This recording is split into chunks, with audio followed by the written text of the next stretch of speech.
Alô, alô, alô, alô, alô? Não. Não? Áudio? Assim? Sim. Aí, aê! Porra! Bom Alô, dia, Bruno. bom dia. É que eu só peguei o joinha, desculpa. O computador parecia que ia explodir aqui, ligando tudo nos tamborim aqui, sabe? Devagar, ele é devagar, ele vai. Você viu? Eu pus uma tela para compartilhar, acho que foi muita coisa para ele, não tem. Bom dia, bom dia, bom dia, Bom bom dia, professor. giorno. Aí, agora vai, hein? Bom dia, Agora, professor. Tudo bem? bom dia, tudo. Turminha, meu fundo aí tá uma bagunça. Aqui que eu tava montando as coisas, como a gente ficou gripado, eu tive que desmontar e trazer tudo para cá. Então, vocês desculpem aí, mas a tela de hoje, já vou até compartilhar. Cadê? Porra. Aí, share, nova. Vamos lá. O que é esse um aqui, mano? Sai daí, velho. Volta. Vocês estão vendo essa tela aqui? Porra, meu. Ainda não, Bruno. Nada ainda. Vamos! Ok, velho. Tá bom, ok, velho. Ok. Sai fora. Volta. Estão vendo, não? Eita, nós. Tá tudo preto. Tá tudo preto. Para mim também, gente. Olha, ixi Maria, meu Deus do céu. Espera aí, deixa eu fechar aqui. Screen falhou. Tenta alguém mais tarde. Vamos tentar mais tarde. Vamos lá. Deixa eu abrir o bagulho de novo. Vamos, fi. Vai, computador. Vou abrir tudo de uma vez. PowerPoint, WhatsApp e não sei o quê. O computador ficou rodando. Turminha, desculpa o atraso, desculpa aí a demora. Vocês sabem que eu sempre começo antes. Cheguei do médico, minhas crianças não melhoraram da semana passada, eu só consegui médico nesse horário. Por isso que eu tive que trocar o horário aí. Comentar sobre ditabranda, por favor. Caiu no simulado uma questão sobre essa definição. Vou falar, tá? A gente vai para a ditadura do Vargas hoje. Se eu não falar, vocês me lembram aí, tá bom, Renatinha? Vamos nessa. Cadê? Aí, agora. Vamos, fio. Vamos trabalhar. Vamos, computador. Trabalha. Novo. Porra, meu, fechou.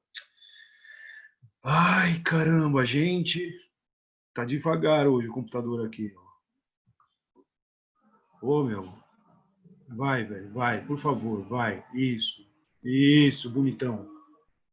Alteração não salva, não precisa salvar, cara. Não precisa. Exclui, isso, tchau, some. Isso, vai embora. Aê, garoto. Nova, 0 bala. Aê, rapaziada. Agora vocês vão gostar da aula, eu espero. Vamos lá. Share screen, vamos nessa. Opa, cadê? Opa, aê, whiteboard. Vocês estão vendo essa telinha aí? Sim. Aê, meu. Então vamos nessa. Aula de hoje, vamos lá, cadê? Deixa eu só fazer uma configuração aqui rapidíssima. Configuração da caneta, rapidinho. Porra, meu. Caneta, mapeamento aí, mapeamento. Só essa tela, claro. Cadê? Tela inteira, monitor 1. Aí, garoto. Ok. Pronto. Fechou. Galera, vamos lá. Aí, ó, vocês estão vendo essa telinha aí, certo? O professor pôs aqui preto. Vamos lá. Porra, meu, por quê? Por quê? Ô, meu. Tá bom. Foi. Vamos nessa. Aqui. Não precisa de tudo isso. Preto, vamos lá. Tá bom? Ah, não, fechou, gente. Vocês viram o que aconteceu? Pro, será que não é a telinha que tá pesando? Ah, não é possível. Porra, meu, isso aí é mó legal, cara. Bom, vamos nos PowerPoint da vida, então. Tá? Abriu sozinho. Ó. Bom, o seguinte, estamos na era Vargas, abre seus cadernos aí. É o seguinte, a gente vai falar de ditadura do Vargas, certo? Foi o que a gente colocou na aula passada. O professor só não estruturou como foi o golpe, como que se deu aí a montagem de interesses por certos grupos, quem eram esses grupos. Eu falei um pouco amplo. E hoje a intenção da minha aula é aprofundar um pouco sobre esse assunto. Tá? Então, vou mostrar cada um desses carinhas aí, quem são, por que eles participaram, como que se deu a montagem de um Estado ditatorial. Eu já vou antecipar, então, essa resposta que a Renata pediu aqui. A Renata me pediu para falar sobre o que caiu no simulado. Desculpa, Renata, eu abri a pergunta, mas sobre uma tal de dita branda. A dita branda é como se a ditadura fosse branda, né? Branda para quem não sofreu tortura, para quem não apanhou, para quem não foi preso, para quem não foi torturado, né? Branda para quem ganhou dinheiro com esse período, branda para isso. E esse termo foi usado em certos momentos por algumas mídias. Então, olha para o professor, devo estar em tela grande para vocês aí. Vocês desculpem a bagunça de trás, tá? Olha para mim, eu estou falando com o Rubão e devido aos nossos atrasos das nossas aulas, como sempre, todo ano eu atraso, né? Desde a primeira aula já sigo atrasado na apostila, porque a gente vai renovando, etc. E eu não estou tão preocupado com isso, de atraso, etc. Não significa que eu estou atrasado, está tudo tranquilo. Eu só não quero correr com a matéria. Eu acho que falar agora desses assuntos, a gente precisa ter cuidado. E se cair no vestibular, vai cair, primeiro para não incomodar o governo e arrumar caspa para cair lá. Eu acho. Alguns vestibulares estão se posicionando dessa forma. Segundo, que eu acho que se cair, vai cair alguma coisa específica que não seja ali um ataque frontal, aquilo, ou seja, você precisa saber de determinado contexto, de determinado assunto e etc. Estamos às vésperas da Segunda Guerra Mundial, certo? A gente vai decretar a Segunda Guerra Mundial nesta aula, então a gente vai começar a guerra. Estamos no período que chama aí na história geral de entreguerras, alguns historiadores chamam desse período de entreguerras, ou da ascensão do nazifascismo, mas também a ascensão do comunismo na União Soviética.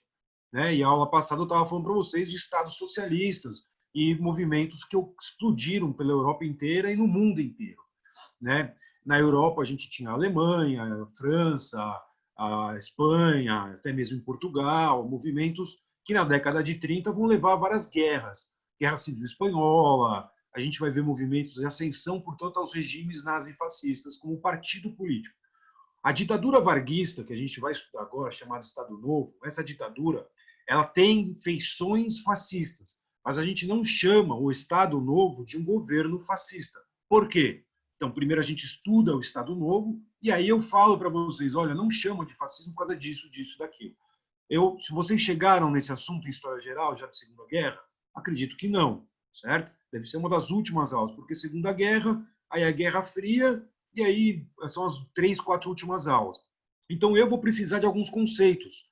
E esses conceitos, quando vocês estiverem com um professor mais aprofundado de História Geral, a gente junta, mas eu preciso deles agora. Eu preciso falar o que é o fascismo, qual é a diferença entre nazismo e fascismo, quais são, aqui no Brasil a gente chama de movimento integralista, né? Então tudo isso veio daquele movimento tenentista.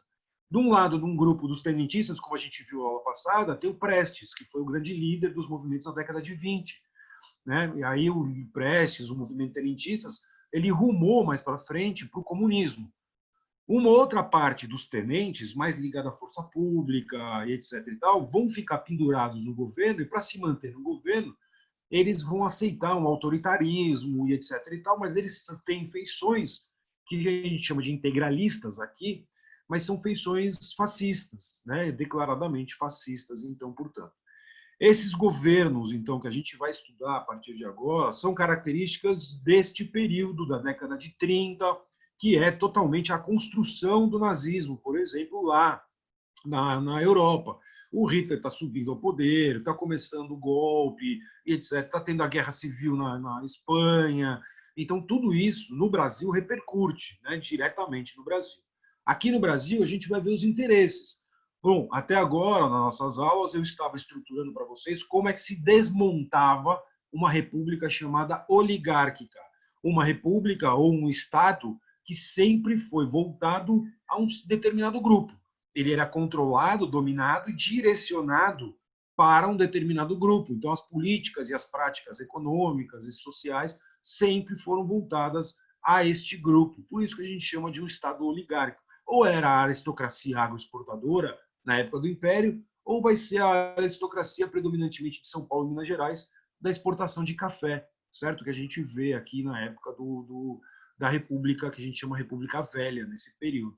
Os militares começam a ter uma grande divisão e a gente começa a perceber isso no governo Vargas. O Vargas vai ser determinante nisso para a gente estudar todos esses conceitos. E o Vargas é comumente chamado de populista. E esse populismo do Vargas ele é construído. Então, a gente está no meio do governo dele, a gente vai decretar o Estado Novo e a gente começa a pensar, portanto, no que é, então, ser esse governo populista. Vamos ver se agora vai esse trem aqui. Então, olha lá, no caderninho eu colocaria, então, era Vargas, certo? Estamos falando da era Vargas, beleza? O governo Vargas, então, portanto, vai desde 1930, que a gente colocou com a Revolução de 30, até, eu vou pôr agora esse primeiro período do Vargas de 45, e depois a gente fala do segundo governo Vargas, a segunda época Vargas. Então, primeiro, a gente viu Vargas num movimento aqui que era a implantação, vem desde a Revolução de 30, e coloca agora esse governo como um governo chamado governo provisório, ou seja, um governo de instauração, um governo provisório, né? Não tinha ainda, portanto, uma Constituição.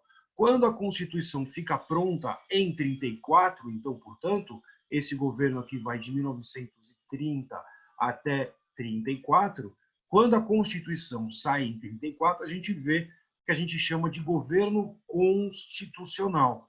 Constitucional, certo? Então, a gente vai ver agora as características desses períodos. E, por último, nesse período aqui, dessa primeira era Vargas, a gente chama de Estado Novo, que é a ditadura propriamente dita, Estado novista, do governo Vargas. Estado Novo, que vai com a implantação do golpe em 1937, certo? Até 45. Portanto, aqui a gente vê de 34 até 37. Beleza, turma? Esses são os períodos. Eu quero focar nas características do Estado Novo. Para isso, a gente precisa lembrar de algumas características principais. Então, portanto, não, volta aí, volta, tá? Certo? Portanto, a gente vai falar aqui o que aconteceu, vamos lembrar. O governo provisório é o rompimento, principalmente com as características que existia lá da República Oligárquica, certo? Então, esse primeiro governo aqui provisório, um governo provisório, então, portanto, aqui, o que aconteceu nesse governo provisório? O Vargas entra em 1930 com uma revolução, certo? A gente chama a tal da Revolução de 30, de 1930. O que foi essa revolução? A derrubada do Washington Luiz, que estava no poder, certo? Então, predominantemente, um PRP, aqui, Partido Republicano Paulista, comandado por um tal de Washington Luiz, ele vai nomear mais um cara do PRP nas eleições e isso leva ao rompimento. Com o rompimento do PRP, cria-se uma famosa aliança liberal, essa tal da aliança, né, que vai colocar o Vargas como o chefe dessa aliança. E essa aliança liberal vai unir interesses de oligarquias dissidentes, por exemplo, os mineiros, né, porque era café com leite. Então, a gente viu as dissidências que entram nesse poder, classes médias, então a gente coloca aí classe média também, certo? E a gente viu movimentos militares como os tenentistas, certo? Tenentistas, certo? Que entraram nisso tudo. Em 30, então, portanto, o Vargas entra no governo, destitui lá o Washington Luiz e entra nesse governo a partir de agora, a partir da Revolução de 30. Vem uma junta militar, né, liderada pelos militares como Góes Monteiro, etc. e tal, e eles instituem aí um novo governo, colocando o Vargas no poder. Isso a gente chama de revolução.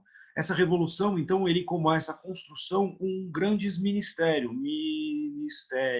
Esses ministérios, né, ele vai delegar poder a grande parte das oligarquias dissidentes, então ele vai pôr dissidentes nas oligarquias, certo? No poder do Vargas, né? E ele também vai colocar, né, deixa eu voltar aqui, ele vai colocar, né, também nesses poderes deles ali, uma ideia nova, uma ideia de modernização, então com grupos urbanos, né, que são essas classes médias e tal. E ele vai também nomear tenentes como interventores de estados. Interventores. ou seja, são governadores estaduais, certo? Governadores nos estados. Esses interventores, grande parte desses interventores, são os tenentistas, certo? Os tenentes ali que fizeram parte do movimento tenentista. Tudo bem? Desses tenentistas, agora a gente começa a perceber uma grande mudança. Então, sai ali de ser só um grupo que queria a queda do governo de Arthur Bernardes nas eleições de 1922 e de 26, fazendo oposição, a coluna Prestes, etc. e tal. A gente começa a perceber agora a montagem de um novo governo. E esses interventores vão ser necessário para a gente entender daqui para frente, muito importante para a gente perceber que eles vão ser a base desse Estado Novo aqui. Então, esta montagem aqui que eu coloquei para vocês, isso daqui é a base desse governo do Estado Novo. Por isso que a gente vê uma ditadura que não tem muita oposição. Então, uma das forças, das formas que se fala, né, por que a ditadura varguista entrou com pouquíssima oposição? Porque vai sobrar como oposição desse movimento aqui o grupo dos trabalhadores, que era defendido, portanto, né, da trabalhadores, que era defendido como as greves. Opa, deixa eu voltar. O que aconteceu? Eita, nós.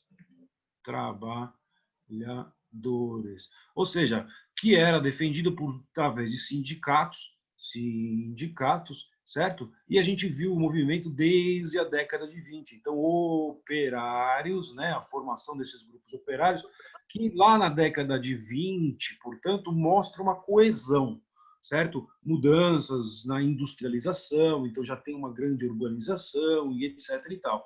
Mas esses operários aqui da década de 20 não são os mesmos que vão compor aqui no Estado Novo. A gente vai precisar fazer um adendo, porque eles vão apoiar grande parte do Estado Novo. Então, como é que vai se dar esse apoio?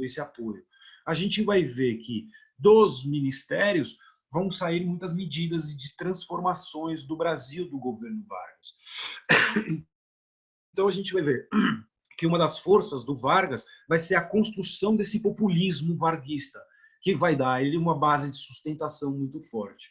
A gente viu nesse governo provisório, portanto, uma oposição ocorrer em São Paulo, certo? Vamos lembrar que ocorreu em São Paulo o que a gente chama aí de Revolução Constitucionalista, certo? Que ocorreu aqui em 1932. A Revolução Constitucionalista, portanto, em São Paulo, né, é contrário, portanto, às autoridades do Getúlio Vargas em colocar interventores no Estado, né? Aqui uma grande mudança, a gente tem uma alteração que é grande, porque nesta mudança aqui, ó, quando eu coloco classes dissidentes, dá uma olhadinha aqui, em São Paulo, ocorre um certo rompimento, que é a formação do Partido Democrático. Uma ala, portanto, dissidente dentro de São Paulo, que vai romper com a oligarquia de São Paulo e vai apoiar e vai articular toda essa aliança liberal, aqui no caso de São Paulo, fazendo parte do Partido Democrático. Esse Partido Democrático, na Revolução Constitucionalista, se junta ao PRP e se coloca. Então, aqui a gente já tem a união então, do PRP mais o Partido Democrático contra Vargas, certo? Contra, portanto, o governo federal. Então, o que ocorre? Ou seja, o governo federal. O que ocorre? Tá tudo bem, turma? Até aqui, tá? Eu estou metendo bala aqui na aula. Tudo bem, turma? Alô, alô? Tudo certo? Tá funcionando aqui para mim? Beleza? Tranquilos? Certo? Vocês pediram aula aí mais escrita, eu vou me forçar a isso aí agora com vocês, beleza? Então, a gente viu na Revolução Constitucionalista, né, que explodiu devido à morte lá dos estudantes de jornalismo, Martins, Miragaia, Drauzio e Camargo, o famoso MMDC, né, que explode a Revolução em 9 de julho de 32. Né, o famoso movimento 9 de julho. Para quem é de São Paulo, sabe das avenidas, 9 de julho, corta a Avenida Paulista, bem ali na área, né, dos aristocráticos. Então, a gente vê a Revolução Constitucionalista, explode uma guerra que dura alguns meses, aí semanas, guerra, então, portanto, de São Paulo contra o governo Vargas. Vargas vai pegar os interventores de outros estados, por exemplo, do Nordeste, e montar aí um exército federal, certo? O exército, portanto, contra São Paulo e dar uma pancada em São Paulo. Então, São Paulo ganha, mas perde. Então, a briga aí, se cair, né, a Revolução Constitucionalista, é essa história aí do ganha e perde. Aí, quem ganhou e quem perdeu, certo? O que ganha? O que perde? O que São Paulo queria? Uma Constituição. Vargas convoca uma Assembleia Constituinte, então, portanto, certo? Ou seja, a Assembleia Constituinte, já em 1933, nós vamos ter aí uma famosa Assembleia Constituinte, ou seja, uma Assembleia que vai elaborar a Constituição que fica pronta em 1934. Então, a primeira.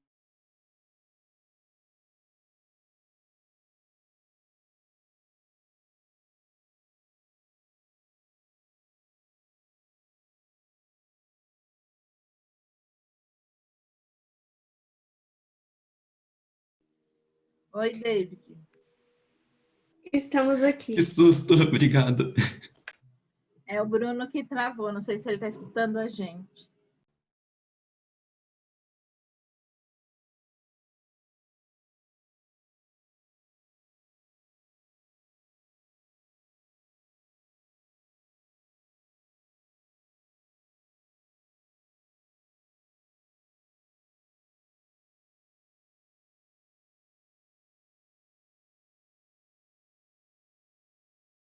Oi. Você voltou com a sua conta, pode cair a aula. A minha conta tem que sair, então? Você tem que entrar pela do vetor, porque tem limite de tempo. Aí vai cair a aula em algum momento. Tá, deixa eu entrar, então, peraí. Quem que fica aí o André? Quem pode ficar? Eu posso, professor, com o maior prazer. Tio David? David é um safado. Ele vai aproveitar que a gente está falando de ditadura para ser um ditador também, pro.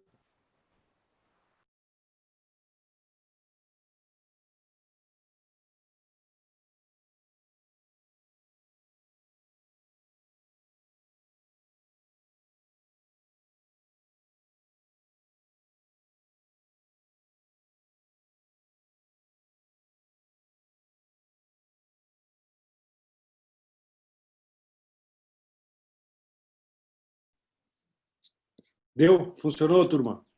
Oi. Funcionou. Vou te passar o host, professor. Obrigado. Perdão aí, turminha. O outro computador tá até agora consertando lá. Não deu, velho. Tentei de tudo quanto é jeito. Vamos ver se eu consigo rabiscar por aqui. Eu peço perdão aí. Perdemos tudo aquilo que a gente escreveu. Era... Desculpa. Vamos lá, que eu vou aqui para o meu PowerPoint. E aí eu vou jogando umas páginas em branco.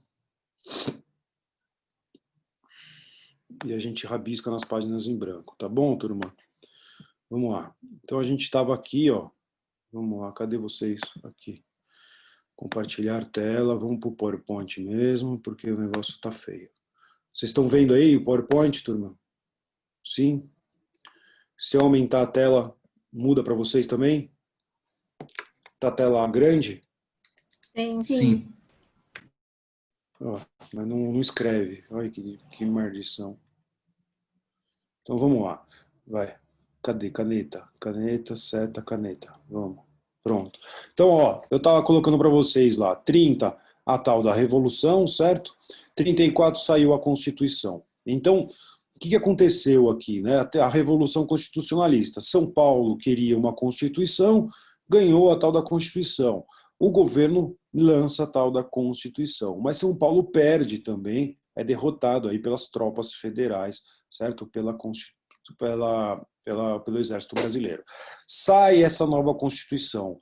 Esta Constituição fala que vai ter novas eleições e o Vargas é eleito pela própria Assembleia. Então, a própria Assembleia, que tinha sido convocada em 1933, ela vai eleger aqui o próprio Vargas. Então, Vargas é eleito indiretamente presidente do Brasil aqui.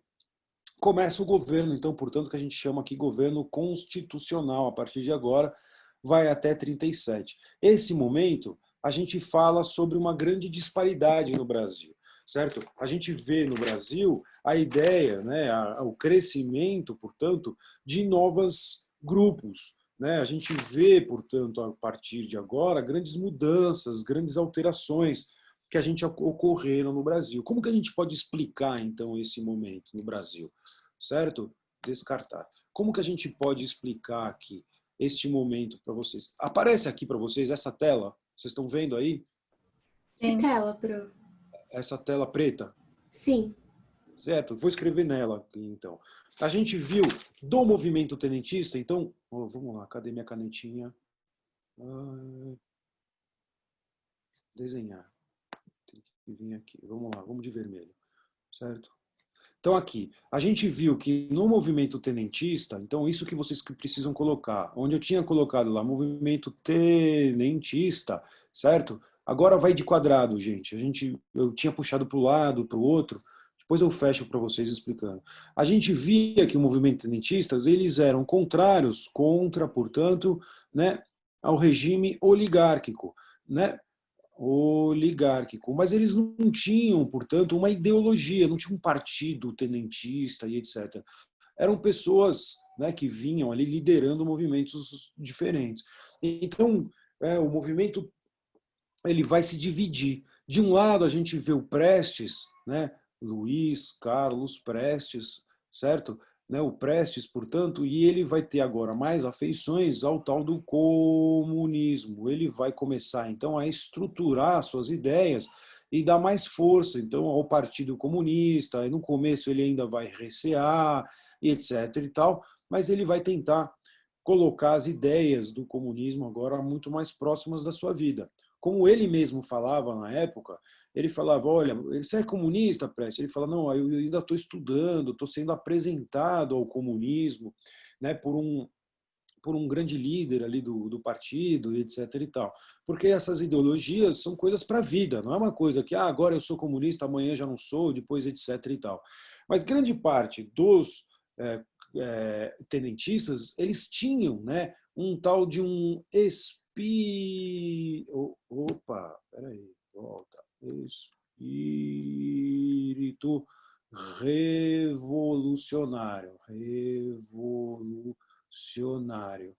Opa. Mas quando estavam no poder, ou quando pediam medidas, eles pediam reformas. E isso vai levar, né, grande parte deles a romperem. Então, como você faz uma revolução com reforma? Né? Uma parte fala, meu, não existe isso, que são principalmente os comunistas. E outra parte deles também vão pensar um pouco nisso, que é ligado principalmente aos fascistas. O fascismo vai atrair grande parte da população, né? E esse fascismo vai criar dentro deles uma tal de uma liga, que são as tais legiões revolucionárias. Certo? Essas legiões revolucionárias foram criadas num famoso clube chamado Clube 3 de Outubro. Então, o que tem a ver tudo isso? Bom, acima do que eu escrevi aqui, tenentista, antes, na outra tela, eu tinha colocado lá ministérios, certo? Os tais ministros ali. Vocês desculpem que a letra nesse PowerPoint fica muito ruim aqui. No outro negócio ele escrevia bem melhor. Nos ministérios, portanto, do Vargas, a gente tinha alguns caras que vão fazer reuniões, e dessas reuniões, esses caras vão supor a ideia de criar esse clube fascista. Qual é a característica do fascismo? Então, um Estado, portanto, um Estado centralizado, autoritário, certo? Centralizado. O Vargas fala, pô, legal, isso eu quero. Um Estado centralizado, tô dentro. Um Estado, portanto, autoritário, o Vargas fala, bom, maravilha, tô dentro, né? E um Estado que tem uma característica principalmente contrária, né, ao desemprego e etc. e tal. E esse governo forte, essa ideia toda tem uma característica específica, que é a tal da luta anticomunista contra o comunismo. O comunismo. certo? Então, turminha, caiu no vestibular, característica do fascismo, né? Por que que o fascismo... Não tem como o fascismo ser de esquerda, porque é a luta contra o comunismo, é contra a esquerda, é uma luta anti-esquerdista, como eles falavam naquela época, certo? E isso vai atrair, essa luta do contra o anticomunista, vai atrair aqui as famosas classes médias. Então, portanto, grande parte da população fala, meu, essa revolução comunista, vão tomar minha casa, e etc. e tal. Isso daí não vai fazer nada. E o Vargas, como é que fica o Vargas em tudo isso? O Vargas, ele precisa do apoio, né, de todos esses grupos. O Vargas está interessado cada vez mais em ter apoio desses grupos aí. E o Vargas, portanto, ele vai lidar com todos esses grupos daqui para frente. Como assim, professor? O que o Vargas vai querer, né? O Vargas, ele vai perceber que uma das características que existe no fascismo, como o fascismo italiano, por exemplo, é a atração pelas forças trabalhadoras. Então, o Estado forte daria força aos trabalhadores, daria um impulso ao trabalho, a criação, portanto, de novas fábricas, daria mais emprego e etc. E lá na Itália, o Estado, né, ele é um Estado controlador também dos sindicatos, características também aqui desses grupos que vão compor o Estado. Mas o que o Vargas quer? O Vargas quer a aproximação dos trabalhadores, o Vargas quer o povo nele. Então, o Vargas ele está mais preocupado não só em falar, em fazer um discurso que vai atrair esse povo. Isso aí seria demagogo, né? O Vargas ele vai colocar lá naqueles ministérios, como o ministro do Trabalho, portanto, ele vai começar a criar leis. Então, na Constituição de 34, vão sair leis para os trabalhadores. E os trabalhadores vão começar a perceber que no Vargas sai mudança. Então, eu vou apoiar o Vargas a partir de agora. Então, né, esses caras, o Vargas ele começa a lidar melhor com esses grupos a partir daqui. Como assim, professor? Como é que o Vargas lida com todos esses grupos aqui? Eu estou mudando, turma, porque eu tenho que tirar as telas que aparece minha cara, etc. e tal. Então, como é que foi aqui o governo do Getúlio Vargas, certo? Como é que ele lidou com a relação do café e como que ele lidou com esse novo grupo emergente já, né, que é o grupo industrial? Como é que ele falou sobre a indústria nesse primeiro período Vargas aqui? Como é que é essa indústria? Essa indústria, como a gente vai perceber, vai ser decisivo para a determinação, portanto, do Estado Novo também. Então, o Vargas, né, ele vai perceber como lidar com tudo isso. Vejam, eu estou estruturando o Estado Novo, daqui a pouco é só dar o golpe. Por quê? O Vargas ele não é bobo nem nada. Na prática econômica, ou seja, o Vargas depende do café. Então, ele vai continuar com a defesa, com uma política de defesa da cafeicultura, certo? Defesa da cafeicultura. Tudo bem, turminha? Ou seja, por que ele faz isso? Óbvio, certo? Para obter apoio político do setor cafeeiro, né? Então ele vai obter apoio aqui das oligarquias do café que vai apoiar ele. Então ele busca apoio. Esse grupo é um grupo politicamente muito poderoso e o Vargas vai trazer esses caras. Ele vai perceber também que esses grupos estão em crise desde a crise de 1929. Turminha, a letra fica ridícula nesse negócio, vocês me perdoam. Portanto, o Vargas vai lançar a famosa política de valorização do café, certo?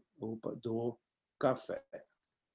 Certo? O Vargas lança essa política nacional, mas por controle do Estado, através de um famoso Conselho Nacional do Café. Ou seja, ele tem um Conselho de Estado que vai fazer tudo isso. Vejam, o mundo está em crise. A grana mundial, portanto, está com problema. Exportar, portanto, né, não está com problema, está com carência. O Brasil não está vendendo muito café. E os produtores de café vão falar, porra, que legal. Antes, eu exportava café. A oligarquia, ela era exportadora. Olha o que o Vargas é sacana aqui. Olha como ele é esperto. Então, esses caras aqui eram exportadores de café. Quem vai passar agora a comprar o café desses caras agora é o Estado. E o Estado vai controlar preços e vai conseguir vender, estocar o café que está ali. Então não mais uma exportação, percebe? É o próprio Estado que vai lidar com a grana dos caras do café. Então os caras do café vão ficar na mão do Vargas.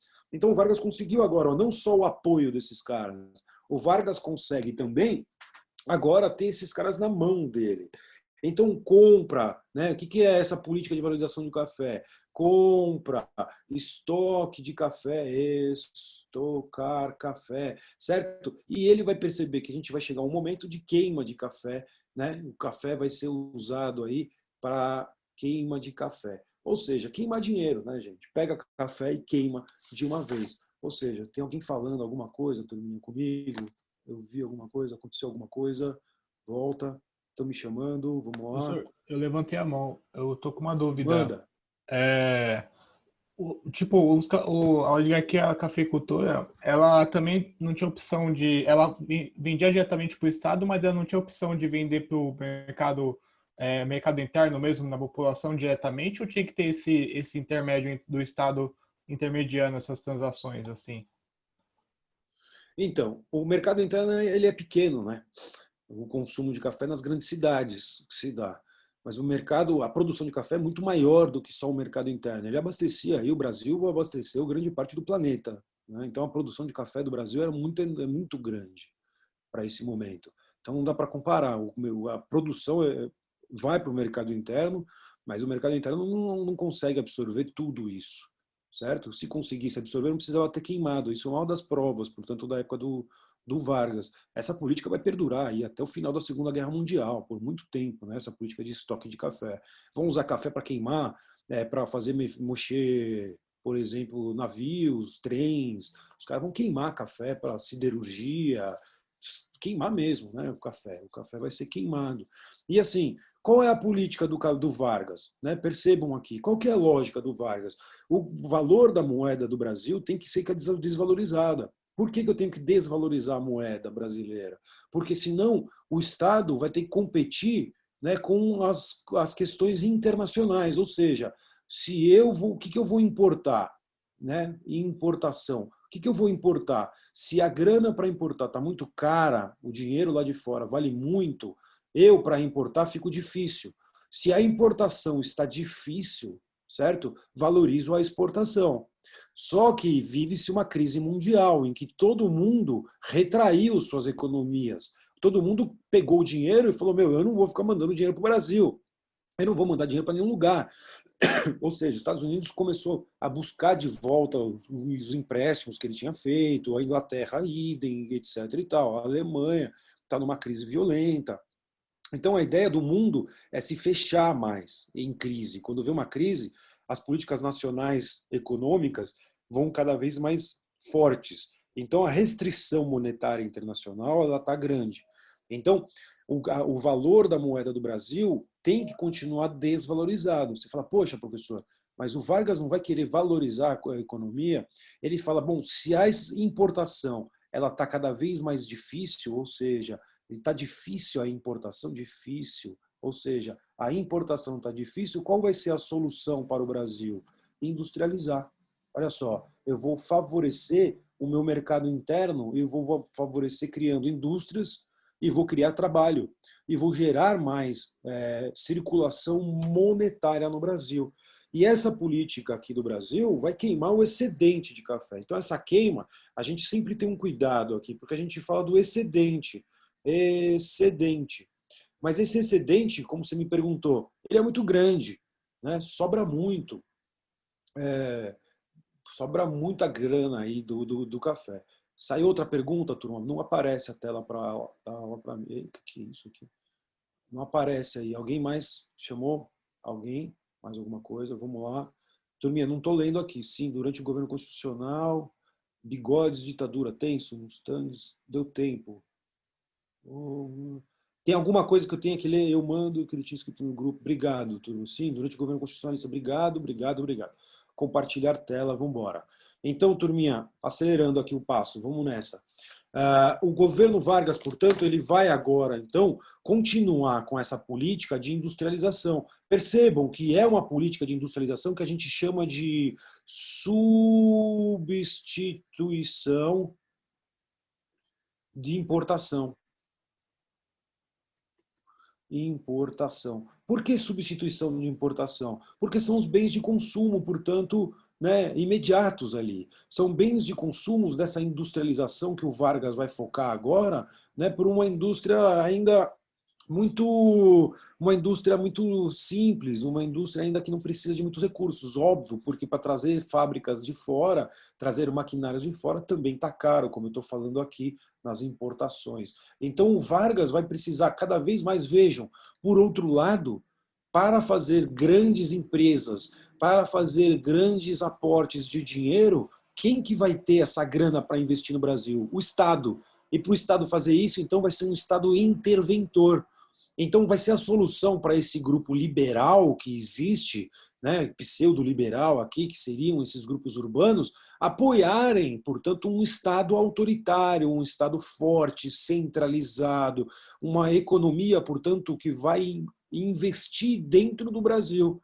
Então, o dinheiro e essa sustentação econômica, né, vai ser muito mais pelo próprio Estado. Então, o Vargas, você percebe a centralização dele? Eu tenho o apoio da oligarquia, a oligarquia do café, que poderia fazer uma oposição, vai me apoiar, porque eu agora estou controlando, eu sou o Estado, estou controlando esse grupo.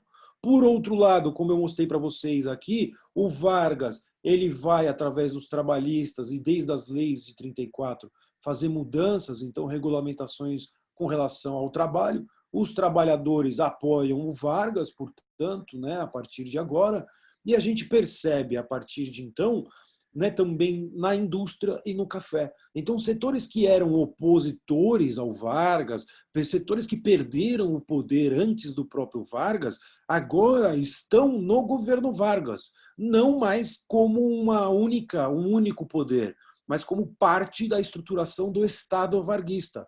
Os oligarcas cafeicultores fazem parte de uma das expressões do Estado. O grupo industrial faz parte também da estruturação do Estado. Os trabalhadores estão agora ganhando, né, poderes com o Estado varguista. Quem critica Vargas vai falar que ele é populista, porque isso aí é o chamado do pai dos pobres, ele está dando só para ganhar apoio e etc. e tal. Mas ele não é o pai do café, você percebe? Ele não é o pai da indústria também. Ele é o pai dos pobres. Então, pobre, né, ele é ignorante, pobre é burro, pobre aceita qualquer coisa. Mas, na verdade, não. Os trabalhadores vão perceber que vão ganhar, né, questões do Vargas e vão mudar isso. Então, grupos, né, se cai num vestibular uma questão falando como que muda esses trabalhadores, como é que um cara que antes criticava quem apoiava a oligarquia, que eram os tenentes, agora apoia Vargas. Como é que um trabalhador de uma fábrica xingava todo mundo, o patrão, etc. Agora, na era Vargas, se você falar mal do Vargas, os caras quase te lincham dentro de uma fábrica. Como é que se deu essa transformação, desse populismo? Né? E isso em meio a um governo que vai ser o próprio Estado Novo, ditatorial, portanto. Então, é um período que a gente vê na indústria. Então, se a gente for falar do setor industrial, então, portanto, no setor industrial, tem um forte crescimento, um crescimento expressivo no setor industrial, certo? Ou seja, por quê? A moeda estrangeira está em queda, certo? A exportação do governo, do café, cai agora para o governo, é quase como uma importação. Quem paga, paga com dinheiro nacional, e o dinheiro nacional circula mais. A importação, portanto, passa a ser inviável. E para ter crescimento do Brasil, precisa de emissão de papel moeda. Olha só, se o Brasil está crescendo, eu posso emitir papel moeda, então, portanto, sem criar e gerar inflação. O papel moeda, portanto, agora vai ser emitido, porque ele está criando essas linhas de créditos, de compra de café, ele está queimando os estoques de café excedentes, e etc. e tal. Então a gente pode falar que de 1933 até mais ou menos 39, início do governo varguista e do Estado Novo, a gente tem um crescimento expressivo, mas é na indústria, principalmente indústria têxtil, certo? E indústria de alimentos. Então não é uma indústria de base, certo? Que vai ser a grande mudança aí do setor de 37, na era Vargas. O Vargas vai falar, bom, a gente precisa de tudo isso. Eu tenho alguns dados aqui, né? A gente pode falar que mais ou menos o Brasil vai ter aí, vamos colocar, 50 mil indústrias nesse período, certo? Lá em 1940. O Brasil tem mais ou menos 50 mil indústrias, sendo que 35 mil dessas indústrias, 35 mil foram criadas só após 1930, ou seja, entre 30 e 40, certo? Aqui é 45, desculpa, escrevi errado, certo? A gente pode falar ainda mais que 26 mil dessas daqui, põe aí, 27 mil foram criadas simplesmente a partir entre 33 e 1940.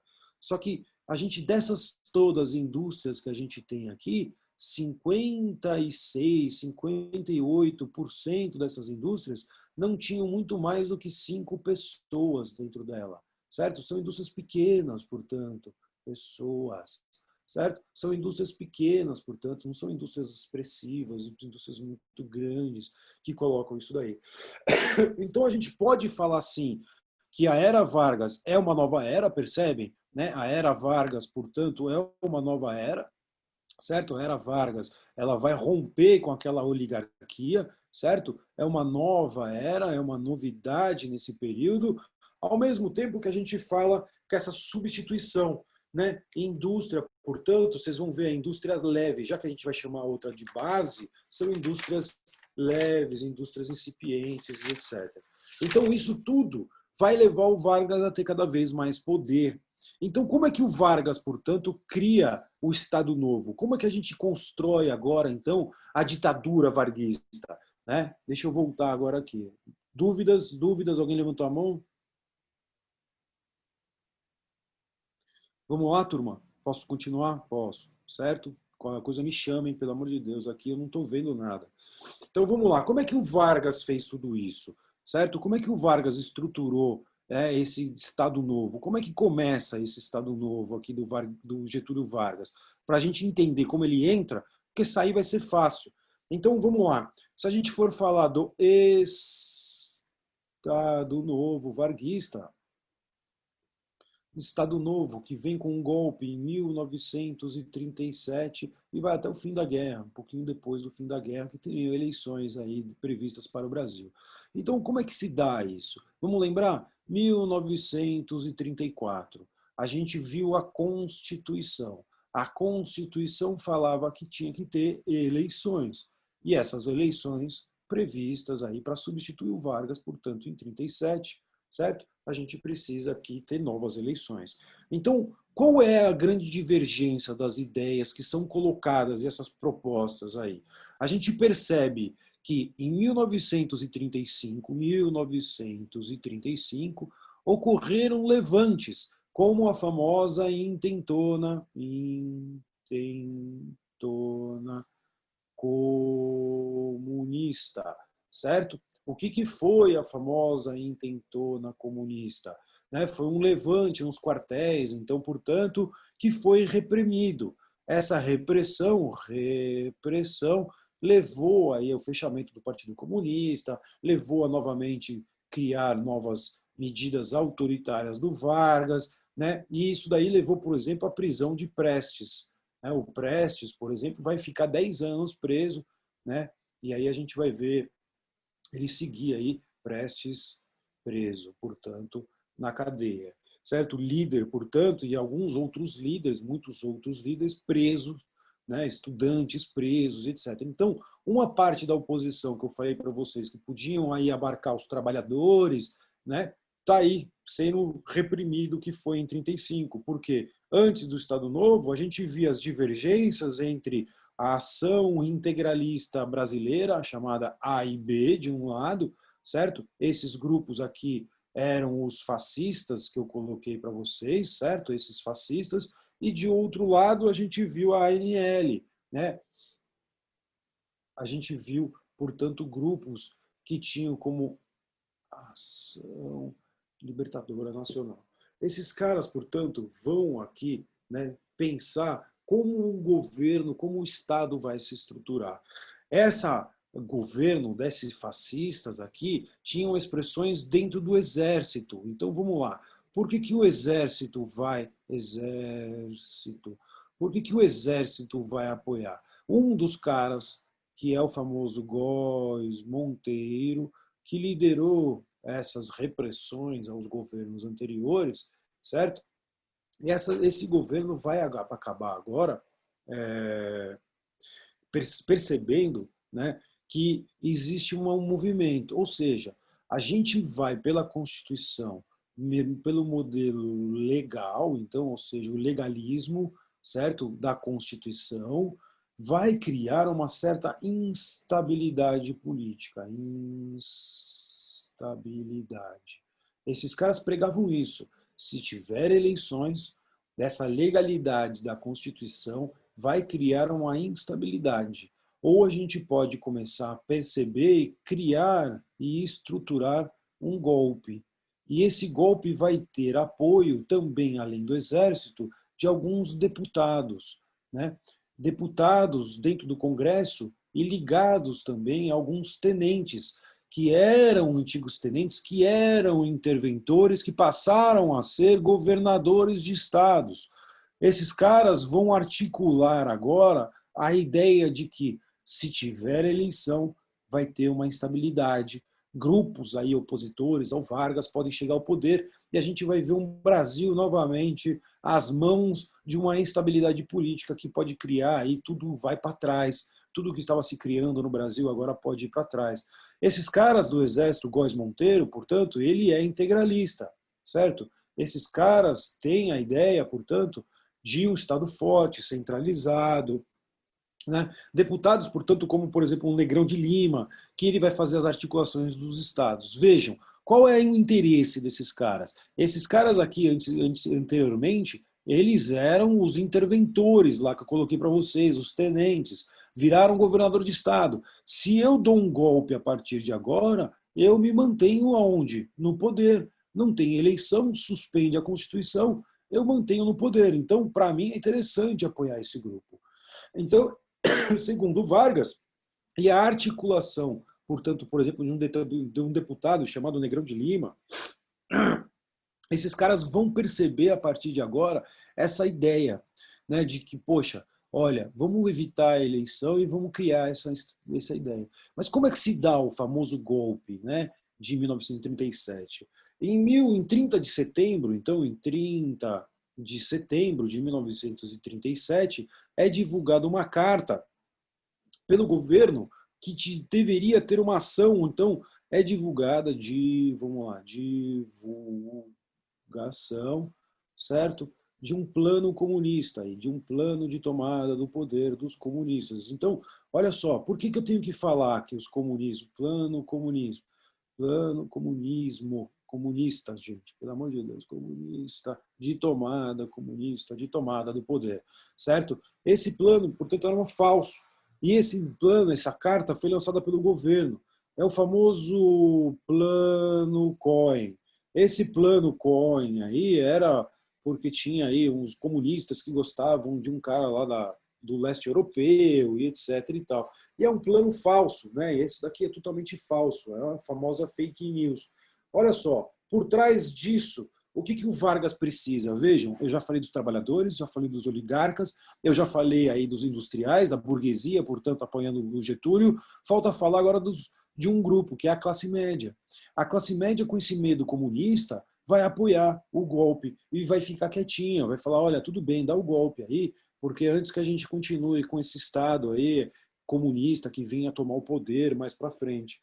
Então, a gente vê o golpe acontecer. Então, portanto, tudo bem, turma? Em 10 de novembro, portanto, a partir de agora, a gente vê o famoso golpe e a tomada do poder de Vargas. Então, fecha o Congresso. Fechamento do Congresso. Extinção dos partidos políticos,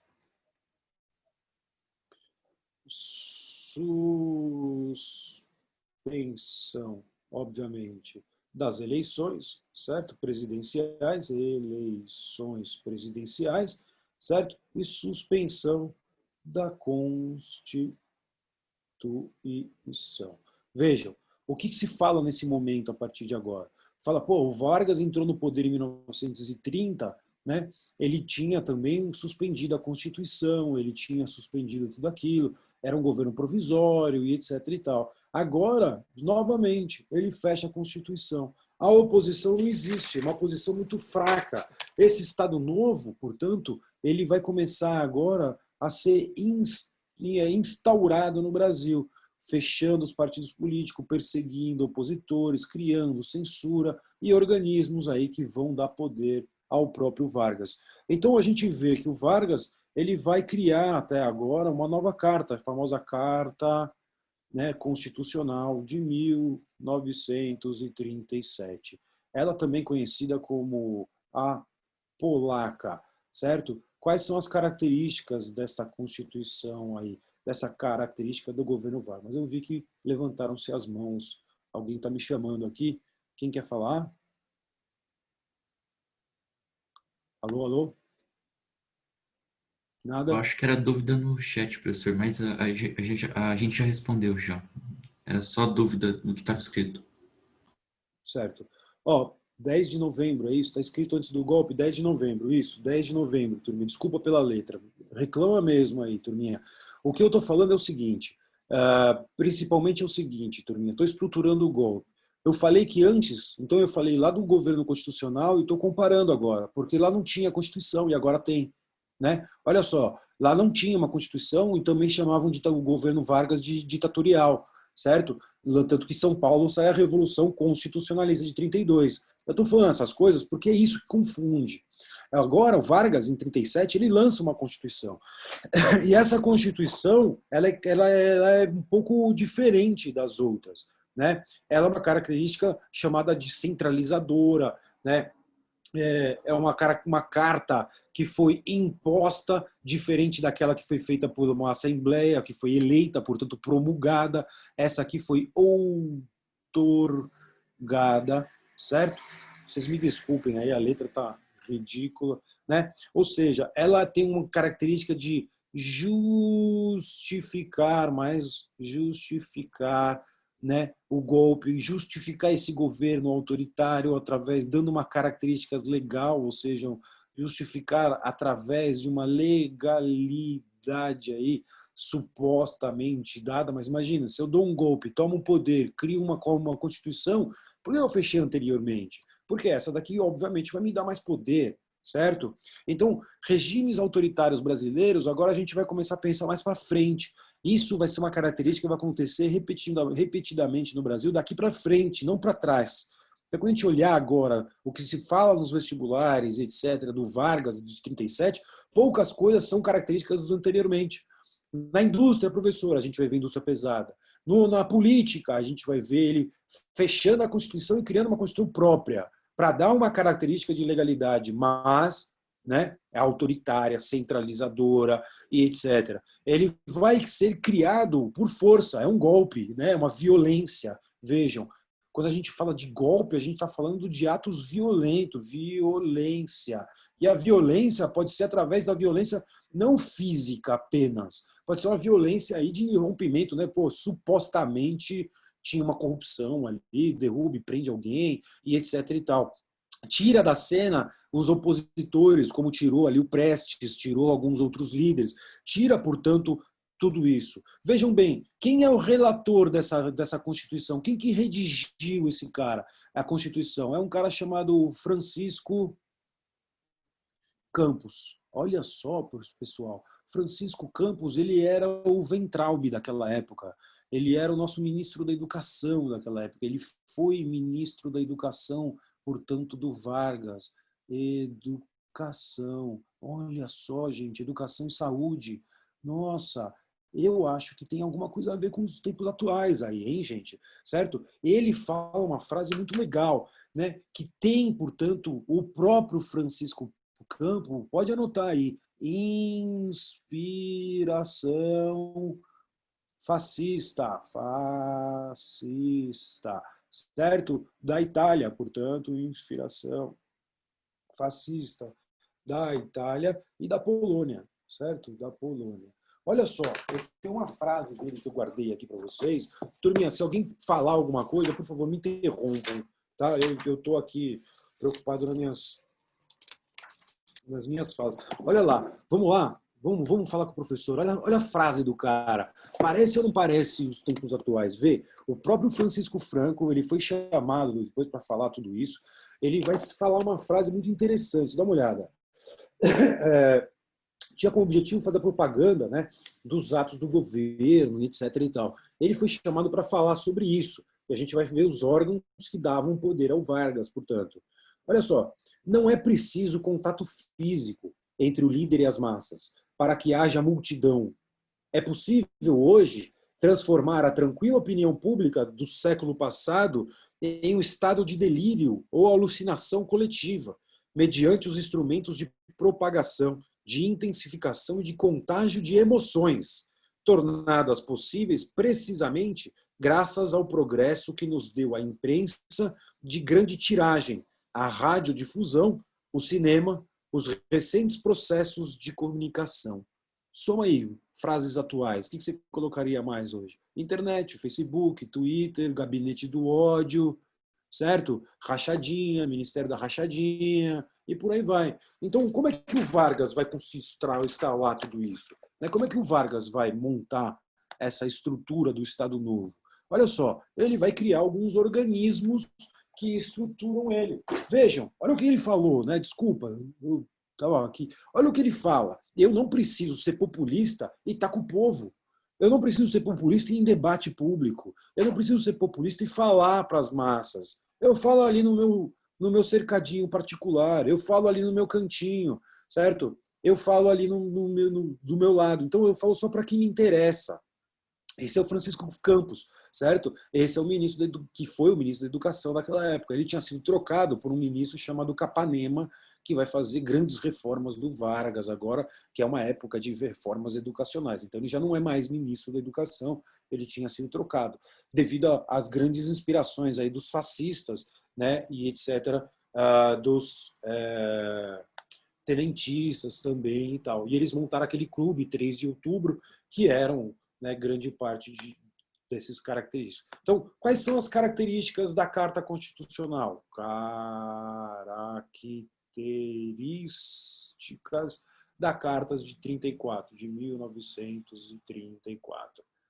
Bom, característica principal: centralização política.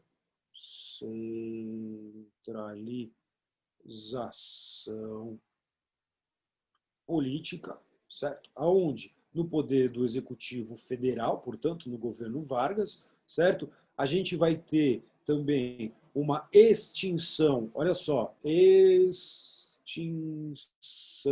do poder legislativo. Quem vai executar agora e fazer as leis e dar as novas regras, adivinhe, quem vai ser? Não precisa mais do Congresso, vai ser o poder executivo, certo? Ele assume as funções, portanto, do poder anteriormente dado ao legislativo. Ou seja, nada mais claro do que uma ditadura. Só falta o quê? O sistema judiciário. O judiciário está subordinado ao quem? Adivinha? Ao Executivo Federal. Portanto, quem? Vargas. Quem? Vargas. Quem? Vargas. Portanto, faltou aí você falar também, né, que uma das características dessa Constituição são as famosas leis trabalhistas. Eu sou ditador, mas eu também cedo ao povo, né, algumas características de tudo isso.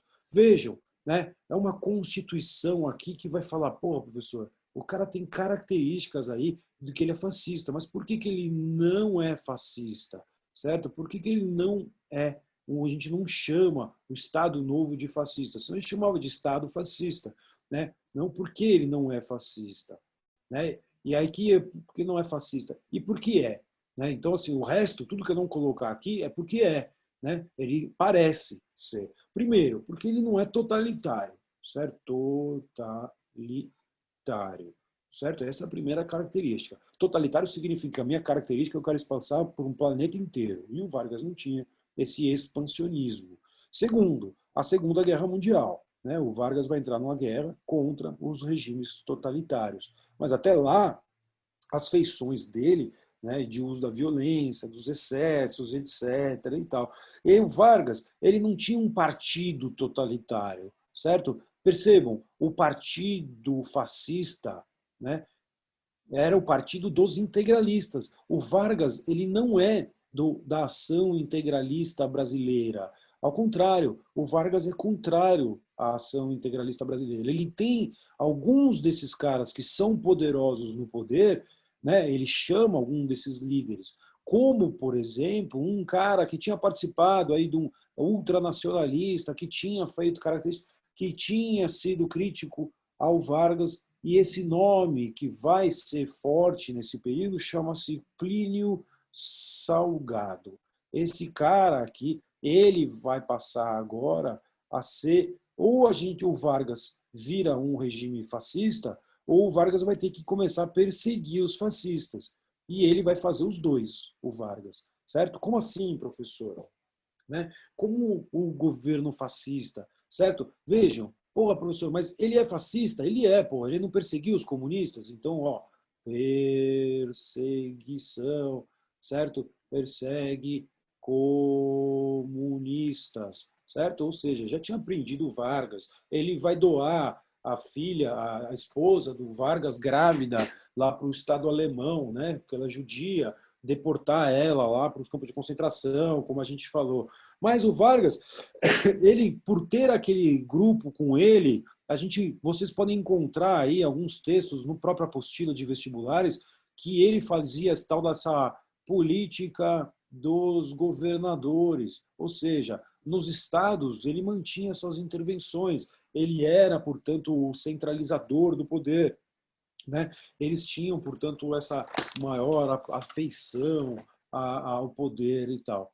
Mas, devido ao Vargas não ter, né, toda a amplitude do que queriam os fascistas, ocorre em maio de 1938, já no ano seguinte, a famosa intentona, o movimento da intentona, dessa vez integralista, certo? Comandado aqui pelo tal do Plínio Salgado, lá o tal do Palácio da Guanabara, onde comandava o Vargas, no Rio de Janeiro, portanto, na capital, lá no Distrito Federal, tem uma tentativa de tomada de assalto. Os caras vão tentar dar um golpe de Estado e derrubar aí o próprio Vargas, acabar com o Estado Novo do Vargas. Obviamente não deu certo, são presos, portanto, e o próprio Plínio Salgado acaba sendo exilado. Ele vai para o exílio. Olha só, todos os opositores do Vargas estão sendo extintos do governo ou do Brasil. Né? O Vargas, portanto, vai ter agora, só vai restar aqui no Brasil, né? Portanto, quem apoia o Vargas.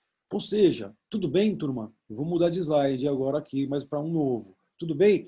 A intentona integralista mostra, olha só, esses caras, porra, professor, esses caras não eram fascistas? Eram. Esses caras não queriam um governo autoritário, centralizador? Queriam. Esses caras também eram conhecidos como camisas verdes, certo?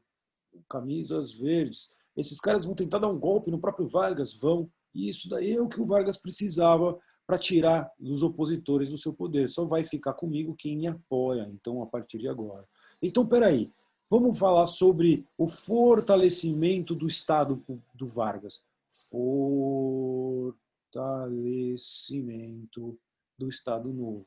Fortalecimento do Estado Novo varguista.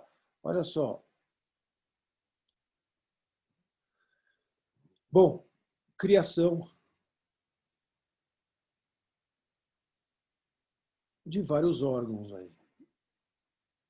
Vou pegar alguns exemplos, tá? E aí eu vou começar a acelerar a aula.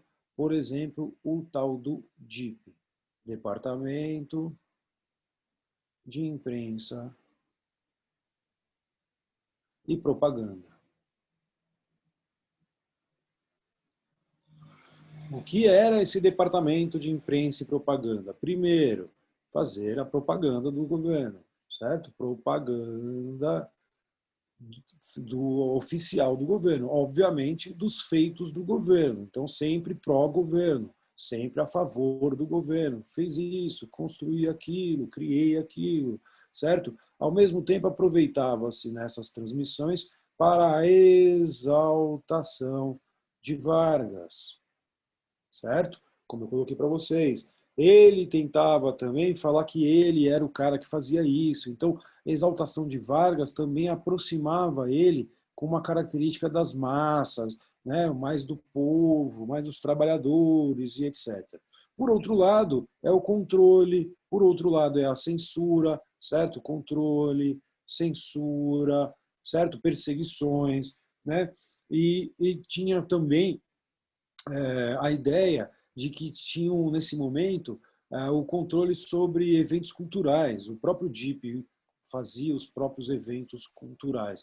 Então, Semana do Trabalhador, culturais, Semana da Pátria, Semana disso, Semana daquilo, e eles aproveitavam para divulgar as ideias do próprio Vargas em tudo isso. O DIP, né, com essa censura, com essas perseguições aí, vai ser básico, né, dessas criações das estruturas que a gente vai ver na ditadura mais para frente.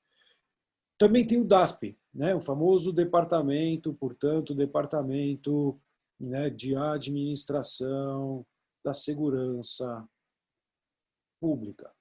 O que é o DASP? O fortalecimento da polícia, intervenção e controle, portanto. Ou seja, além do controle econômico, o Vargas também tem um controle da polícia, ou seja, ele vai ter um aumento, né, que a gente vai ter aí, de controle sobre o próprio aparelho de Estado. Vejam, a gente teve um Estado em crescimento, ou seja, o serviço público do Estado varguista, olha só, tem um novo grupo aí de pessoas que a gente precisa analisar, um novo grupo de pessoas que são servidores públicos. Esses caras precisam estar sob o controle do Vargas. E esse serviço público, portanto, né, que é uma certa burocracia, burocratização do Estado, sempre a favor do Vargas e dificuldade para os opositores.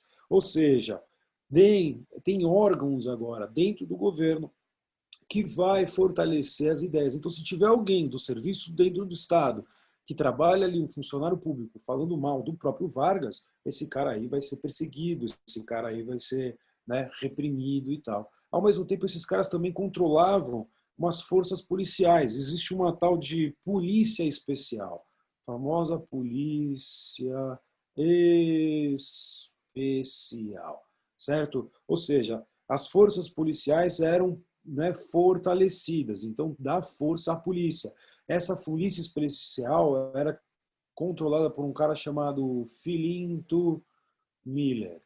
Esse é o que caiu aí em alguns testes de vestibular. Esse chefe Filinto Miller, ele era autoritário, ele adorava uma repressão, tortura. Esse cara aí era um cara já conhecido pela sua violência e etc. e tal, como, por exemplo, ele reprimiu, prendeu os caras lá em 1935, dos comunistas. Ele tinha característica muito próxima ao nazifascismo, aí, né? Ele declaradamente adorava aí, características alemãs, nazifascismo. Ele apoiava, portanto, muitas decisões disso, e ele dizem aí que ele foi um dos principais a forçar o Vargas, né, a deportar a própria Olga Benário e etc. Então falta agora a gente falar então do Vargas neste momento, que era um Vargas populista. Definir esta palavra populista, porque aí eu consigo fechar o que era o governo Vargas. Tudo bem? Vamos para frente agora então. O que é esse tal desse populismo? Se cair aí, alguém estiver preocupado, vestibular, segunda fase cai. Ou seja, primeiro, a gente sabe que é uma aproximação do líder, certo? Do Vargas, de quem? Dos trabalhadores. Dos trabalhadores, certo? O Vargas, portanto, principalmente dos grupos aí operários que a gente vai falar. Mas lembrem, esses aqui não são mais os operários daquela época de antes. Esses operários ganharam as reivindicações daquelas épocas. Então, esses operários apoiam o Vargas porque viram, né, agora, principalmente, ou seja, viram reivindicações e viram ganhos, leis trabalhistas, a CLT e etc. e tal. Esses caras aqui, portanto, a gente está falando de trabalhadores de setores principalmente urbanos. Tudo bem? É importante falar disso, porque se eu não mexer nos trabalhadores do campo, eu não estou mexendo com as oligarquias. Portanto, através do DIP, através das falas, através disso, existe uma certa manipulação. Existe, certo? Existe uma manipulação das massas, né? Das massas. É correto falar isso do Vargas? É, certo? É correto falar que ele buscava ser um líder carismático. São características de populismo, professor, carismático. O povo gostava dele, o povo defendia ele porque ele dava coisa aos povos, etc. Ou seja, ele satisfez as questões operárias, né? Ou seja, as leis trabalhistas, leis, consolidação das leis trabalhistas, certo? Carteira, férias de trabalho, remunerações, salário mínimo e etc. Tudo isso estavam contidos na Constituição. Então, o Vargas, ele, por um lado, ele deu, né? Ele fez essas mudanças que até então era vista como questão de polícia, como dizia o próprio Washington Luiz lá, né? Então, existe uma certa personificação do líder, certo? Ou seja, ele é colocado como o tal do pai dos pobres, ele é colocado como um grande salvador ali da pátria, salvador dos pobres, certo? Ele é colocado, portanto, como um grande líder. E exemplo disso, nada melhor do que sempre ver os discursos do Vargas no dia 1º de maio. O mais comum que vocês têm aí na apostila de vocês é um desfile do próprio Vargas lá no Pacaembu, onde o Corinthians foi campeão mundial, ali naquele estádio ali perto aqui do final da Paulista, né, onde o Corinthians ganhou vários títulos, certo? Onde o Corinthians sempre foi lá jogar, etc. e tal, mas naquela época se percebe, os estádios eram usados, portanto, pelo próprio Vargas, como aí, né, um desfile com exaltação ao líder, tinham faixas, né, e etc. E ele ia discursar lá como se fosse para o povo, ele exaltava o trabalhador, então sempre uma exaltação, né, exaltação dos trabalhadores, portanto, ele buscava o carisma dos trabalhadores. E nesses 1º de maio ele aproveitava para anunciar, olha que legal, anunciar medidas. Então ele guardava para o dia 1º de maio, para lançar essas tais leis. Olha só, no dia 1º de maio eu vou te dar isso e aquilo. Por outro lado, no mesmo dia, ou no dia seguinte, ele também tirava algumas coisas e dava umas porradas, prendia, etc. e tal. Então, são características aí, né? A tal da CLT, o salário mínimo,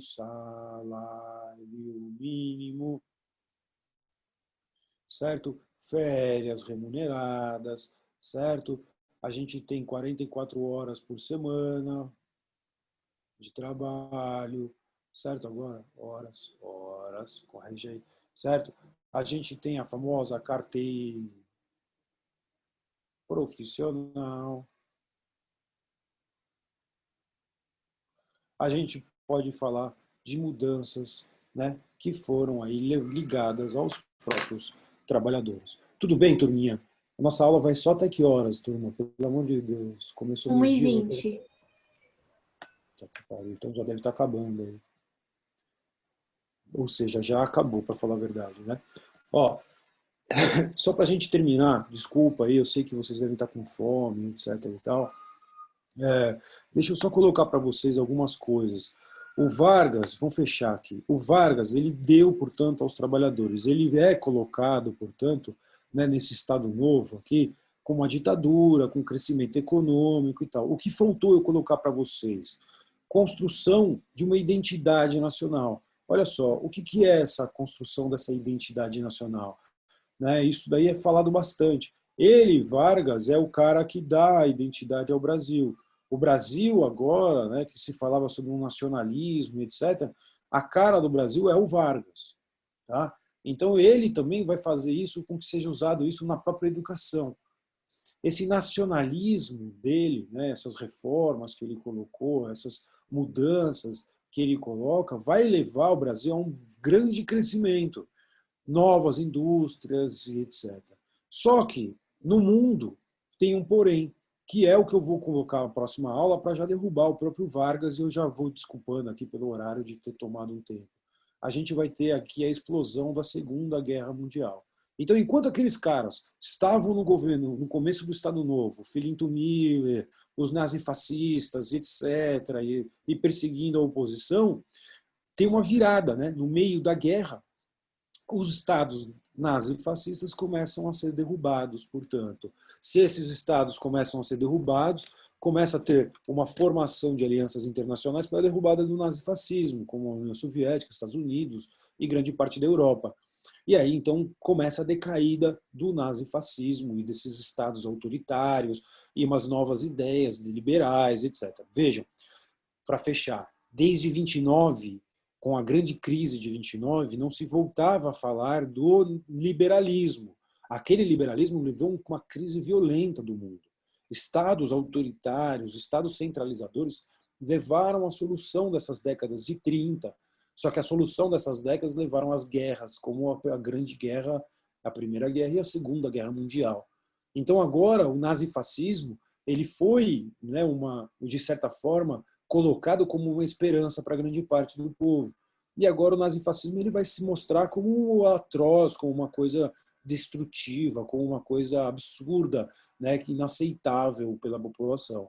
Então o mundo vai se transformar. Assim como o mundo se mudou e criou o nazifascismo, com os integralistas, etc., o Brasil também teve esses movimentos, o mundo não vai mais aceitar esses caras. E o Brasil também não vai mais aceitar.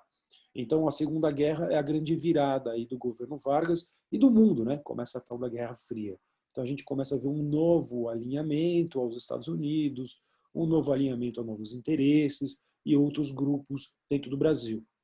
Para fechar a aula, vocês me perdoem aí ter tomado 10 minutinhos a mais, para fechar a aula, vejam, o Brasil não é mais apenas agroexportador de café. Está na mão desses grupos? Tá, também. Mas também temos indústrias. O Vargas fez agora as grandes indústrias de base, né, nesse novo governo, começou aí a fortalecer a própria base de um governo não ser apenas por substituição de importações, mas de uma estatização nacional, uma economia nacional desenvolvimentista, ou seja, indústrias estatais que vão levar ao desenvolvimento do Brasil. Tudo bem, turma? Próxima aula eu começo exatamente com esse assunto, com esse nacional desenvolvimentismo e como isso vai ser importante para a queda do Vargas. Porque, mais uma vez, está em jogo. Porra, se o Vargas cair, esse nacional desenvolvimentismo cai. Se ele cair, esse nacional desenvolvimentismo, fudeu tudo de novo.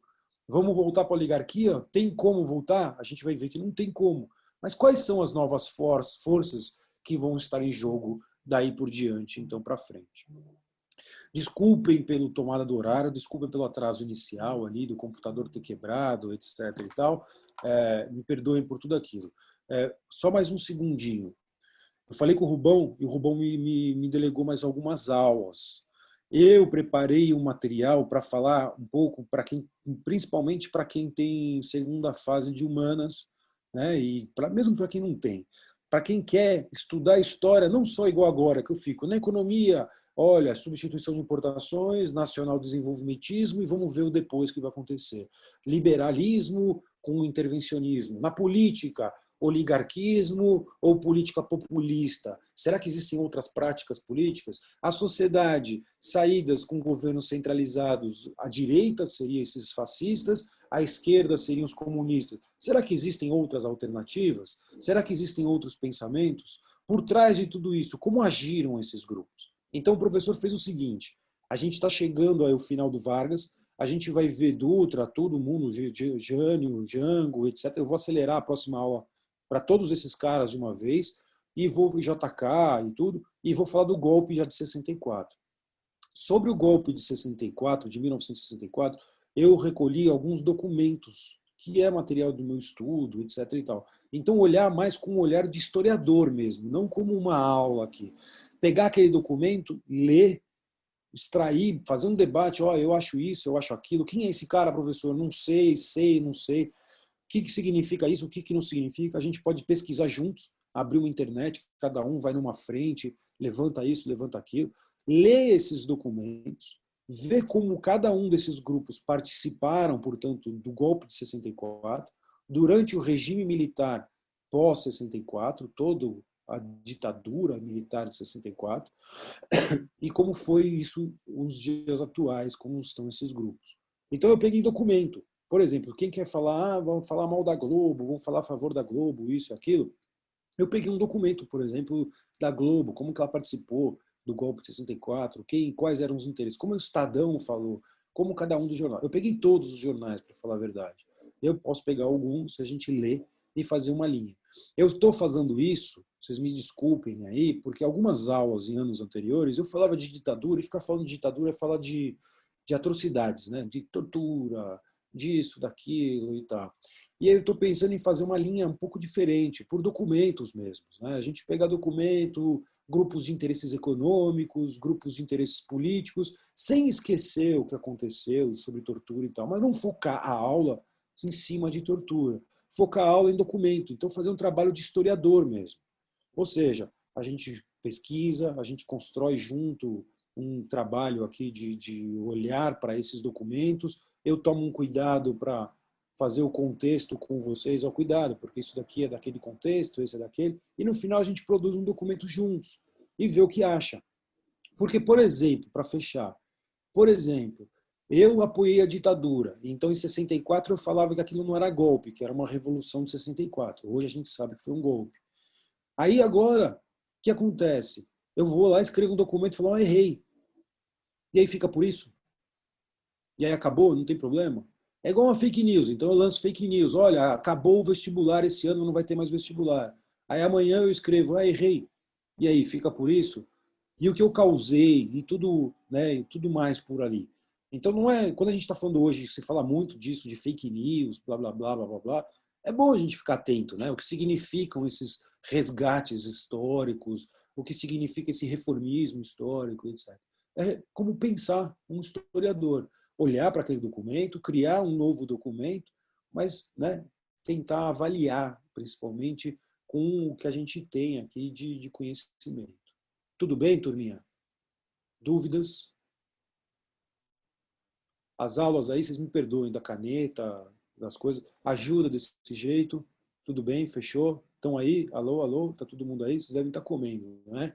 Não querem falar, devem estar com a boca cheia. Então, turminha, desculpa por ter trocado o horário. Obrigado pela paciência. A aula, portanto, acho que vai ser segunda-feira já agora com o Rubão. E, além disso, vou ter essas aulas aí de documentos com vocês, mas eu vou fazer também reposição de aulas com vocês, tá bom? Para a gente conseguir dar conta de tudo que está acontecendo aí, nessas mudanças. Tudo bem? Fechou? Fechou, David, Isa? Fechou, Larissa? Fechou, Bia? Fechou, Jonah? Fechou, Silas? Felipe? André? Gabriel? Henrique? Aline? Fechou, professor. Fechou, professor. Obrigado, Fechou. meus queridos. Obrigado, meus queridos. Grande abraço. Bom fim de semana para vocês. Bons estudos. Segunda-feira, então, acho que à tarde a gente já se encontra. Só falta o Rubão conversar aí. Combinar tudo, tá bom? Valeu, professor. Boa tarde. Bom final de semana. Valeu. Boa tarde. Bons estudos para vocês. Tchau, Obrigada. professor. Obrigadão. Valeu. Qualquer dúvida, tô aí, hein, gente.